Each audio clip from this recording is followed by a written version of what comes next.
Another edition of MSA Center Stage here with Mitch Dezort of the Highlands Golden Rams. Big winners tonight here at Deer Lakes. 33-7 is the final score. Great win for you guys on the road. You guys heard all week, I'm sure, about this big, huge offensive line of Deer Lakes.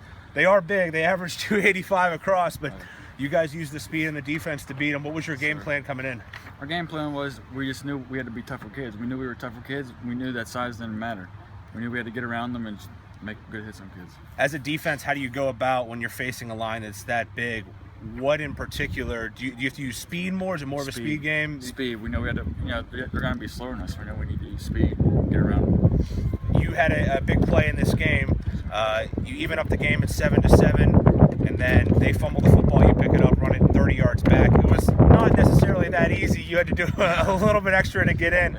Walk us through that play. What did you see when you got in the backfield? Well, I was coming off the end. I shut a block, came through off the end, and I saw. I'm pretty sure somebody made a hit. They fumbled it, and I came in. I just saw the ball there. I picked it up with one hand, started running, hit the pylon. You guys have been so great on offense this season, scoring 40-plus points per game every time out, it seems. Tonight was about your defense. You guys got it done defensively. You hold this offense with Burns in the backfield, who had been leading the WPL in rushing.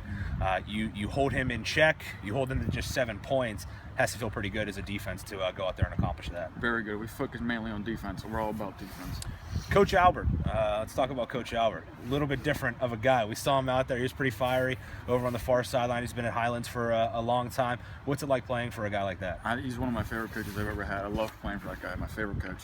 I love playing for him. You have a few coaches because you play on the basketball court as well. I saw you a couple times last year in the WPL playoffs. You guys had the big upset over West Mifflin. What's better, hitting a big three or making a big tackle, or like tonight, getting a fumble recovery for a touchdown? What do you like better? I like hitting the three a lot better. That's for sure. Because I like basketball more, but I mean, there's no other feeling than hitting that pylon. What a lot of guys that really excel at basketball nowadays, they're deciding to just stay with basketball. What made you come out and play football this season? I talked to Coach A whenever I transferred from Central Catholic. I talked to Coach A my sophomore year. I told him he came, tried to get me on the team. I told him I need to focus on basketball, I need to work more towards basketball. And I just missed it. This first year I never played, so I wanted to come out for a team and play. You guys next week will take on Freeport. They lost tonight. It was non-conference, but they lost tonight to Steel Valley. That game is going to decide the Allegheny Conference. You guys are the reigning champs. What do you know about Freeport, and what do you have to do to beat them? We know that their passing game is very good. And we know that with me having 8 sacks season, our other guy averaging a bunch of sacks, we know that we can take them down in the passing game. If you average 8 sacks a game, no, not 8 sacks. You better get rid of basketball. I know. Quit now. That's Mitch Dezort. I'm Josh Rowntree. This has been another edition of MSA Center Stage tonight. A big win for the Golden Rams of Highlands, 33-7 over Deer Lakes.